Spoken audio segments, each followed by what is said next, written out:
रोशनी रसोई में खड़े होकर अपने बॉयफ्रेंड अर्जुन से वीडियो कॉल पर बात कर रही थी कि तभी उसकी माँ उर्मिला वहाँ आती है। हे राम, इस लड़की ने सारी सब्जी जला दी। मैंने इसे गैस बंद करने भेजा था और इस लड़की को देखो वीडियो कॉल पर बात करने की पड़ी है। ओ सॉरी माँ, मैंने ध्यान नहीं दिया, मैं भूल गई। ध्यान देगी भी कैसे, सारा ध्यान तो तेरा उस सुमित्रा के बेटे अर्जुन पर रहता है। अरे 24 साल की हो गई लेकिन तुझे अभी तक चाय बनानी भी नहीं आती, फिर ससुराल में जाकर खाना कैसे बनाएगी। रोशनी अपने पड़ोस में ही रहने वाले अर्जुन से प्यार करती थी। अब उसकी शादी की उम्र हो चली थी लेकिन रोशनी को खाना तक बनाना नहीं आता था। उसकी इस आदत से उसकी माँ काफी परेशान थी। तो वहीं दूसरी तरफ अर्जुन अपनी भाभी के बनाए हुए खाने में कुछ न कुछ कमी निकालता रहता। ओफो, ये क्या भाभी, आज फिर से आपने इतनी पतली दाल बना दी, इसमें इतना पानी डाल दिया।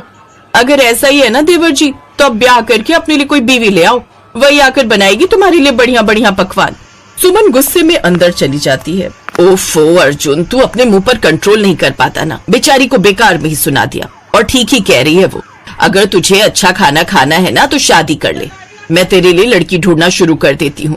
उसकी जरूरत नहीं है माँ, लड़की मैंने देख ली है, यहाँ 4 घर छोड़कर ही रहती है। वो अपनी उर्मिला आंटी की बेटी है ना, रोशनी। हे भगवान, तुझे वही आवारा लड़की पसंद आई। जब देखो तब तो वो बाहर घूमने जाती रहती है, तो फिर घर कब संभालेगी। माँ आप जैसा सोच रही है ना, ऐसा कुछ भी नहीं है। वो बहुत समझदार और संस्कारी है।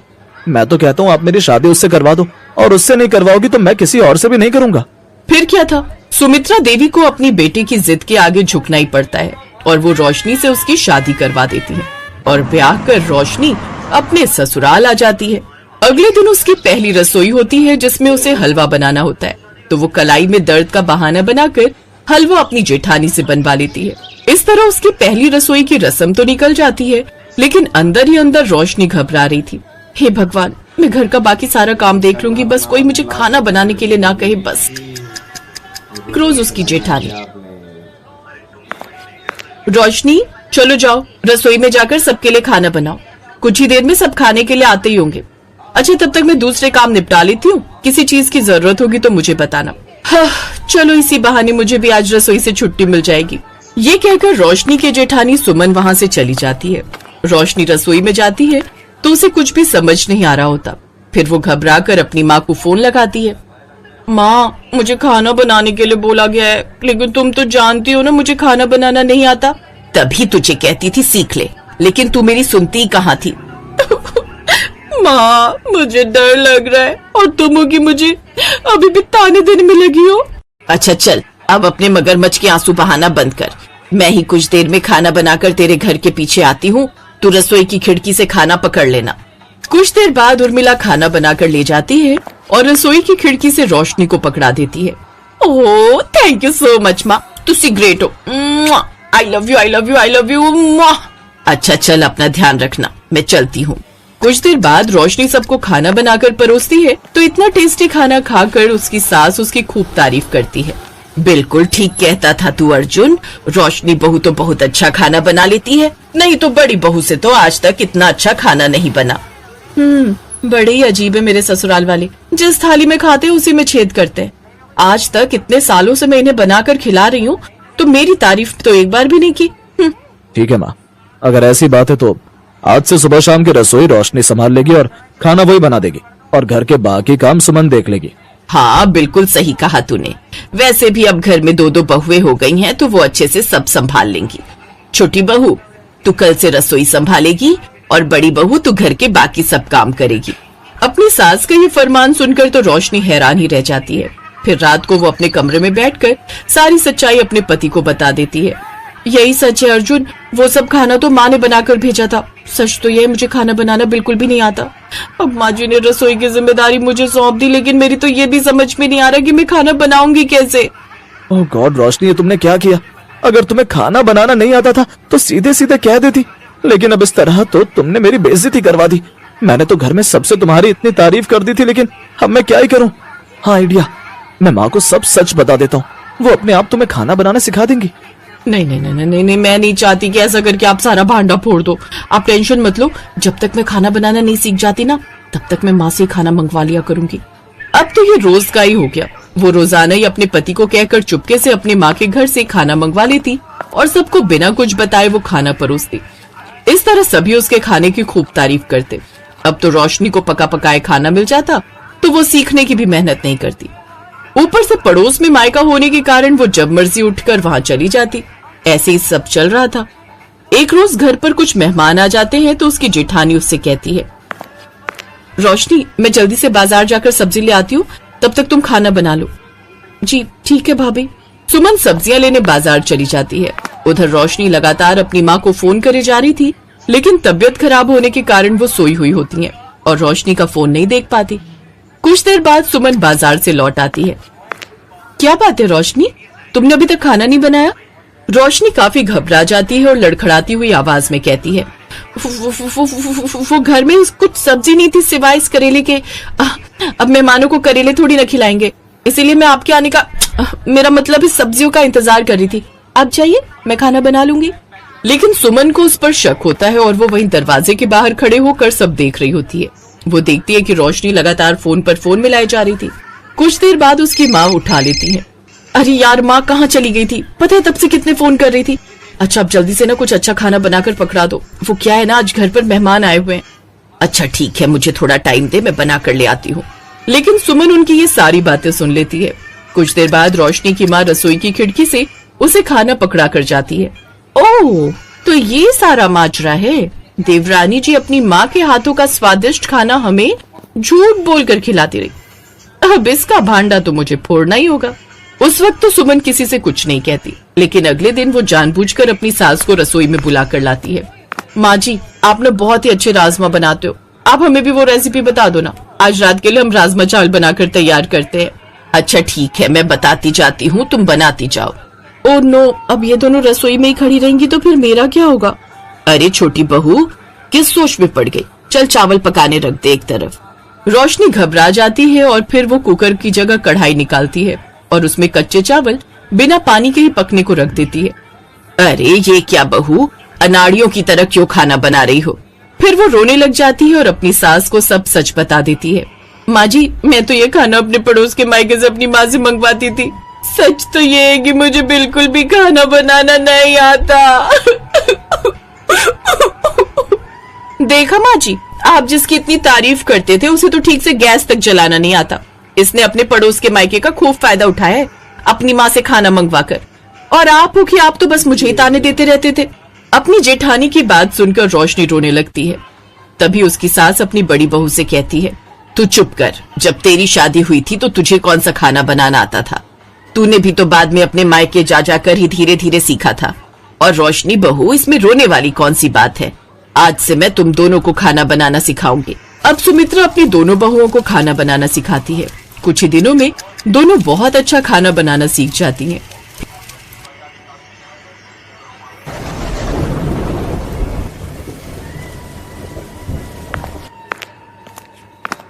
माँ उठो, माँ लो ये दवाई खा लो। हाँ हाँ बेटा, जरा मदद कर दे बेटा, अब तो शरीर उठने को राजी नहीं है। सीनू अपनी माँ सविता को सहारा देकर बिस्तर पर बिठाती है। सीनू बहुत ही समझदार और एक जिम्मेदार लड़की थी। कई साल पहले एक सड़क हादसे में सीनू ने अपने पिता को खो दिया था। इस हादसे के बाद से ही सीनू की माँ सविता बहुत बीमार रहने लगी। धीरे धीरे तबीयत बिगड़ती गई और वो बिस्तर पर आ गई। अब सीनू को ही सब कुछ संभालना था। उसने शहर के मेन मार्केट में सब्जी बेचना शुरू कर दिया। छोटी सी उम्र में वो घर का खर्चा चला रही थी, लेकिन किसी अच्छे डॉक्टर से अपनी माँ का इलाज करवा पाना उसके बस से बाहर था। दवाई खाने के बाद सविता सीनू के सिर पर हाथ रखती है और कहती है, तूने कुछ खाया बेटा? हाँ माँ खा लिया, तुम मेरी चिंता मत करो, बस आराम करो और सबसे जरूरी बात खुश रहा करो। मैं बाजार जा रही हूँ, कोई भी परेशानी हो तो पड़ोस से बिमला मौसी को बुला लेना, ठीक है? सविता सीनू को एकटक देख रही थी और अचानक रोने लगी। सीनू ने उसके आंसू पोंछे और उससे पूछा, क्या हुआ माँ, क्या सोचने लगी तुम? मुझे माफ कर दे बेटा, इतनी सी उम्र में तुझे कितनी मेहनत करनी पड़ रही है और मैं सारा दिन बस बिस्तर पर ही पड़ी रहती हूँ। काश तेरा कोई भाई होता तो आज हमारी ये हालत ना होती। ये कैसी बातें कर रही हो माँ, तुम बीमार हो इसलिए कुछ नहीं कर पा रही हो, और मेरा भाई होता तो वो भी यही करता जो मैं कर रही हूँ। जो है सब अच्छा है, अब तुम आराम करो, मैं चलती हूँ और ज्यादा सोचना मत। इतना कहकर सीनू सब्जियों का ठेला लेकर बाजार की तरफ चली गई। उसने भले ही अपनी माँ को दिलासा दे दिया था, लेकिन सच तो ये था कि उसे भी किसी सहारे की जरूरत थी। एक भाई की कमी उसे भी महसूस होती थी, लेकिन हालात से समझौता करना सीनू को आता था।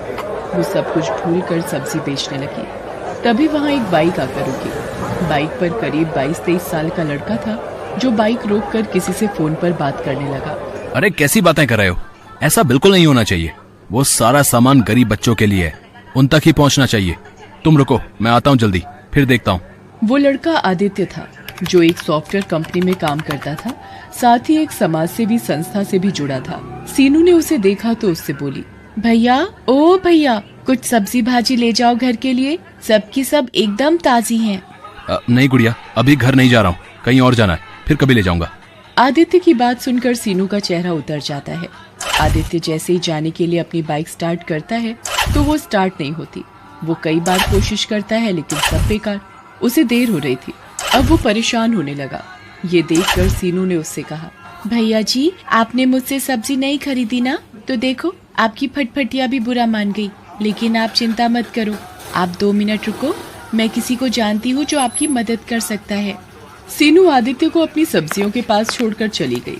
कुछ ही मिनटों में वो अपने साथ एक मैकेनिक को ले आई, जिसकी दुकान पास में ही थी।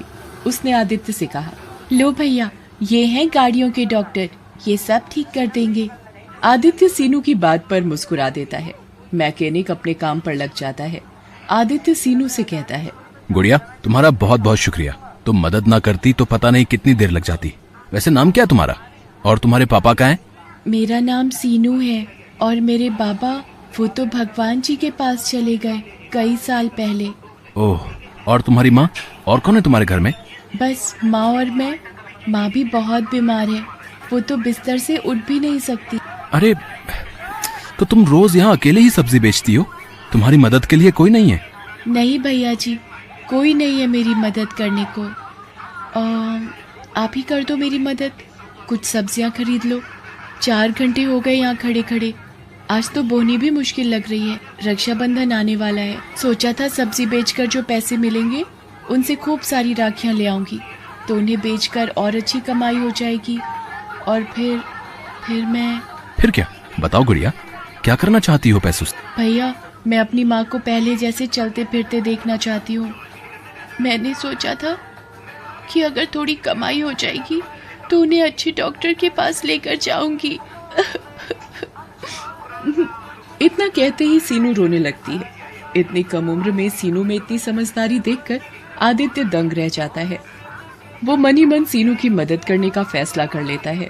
वो सीनू की सब्जियों को अलट पलट कर देखता है और उससे कहता है, अरे मैं तो भूल ही गया था, मैं एक समाज सेवी संस्था से जुड़ा हूँ। वहाँ कल गरीब बच्चों को खाना खिलाने वाले। तुम रुको जरा 1 मिनट। आदित्य तुरंत किसी को फोन लगाता है और कुछ देर बात करने के बाद सीनू से कहता है, चलो भाई गुड़िया, हो गया तुम्हारा काम।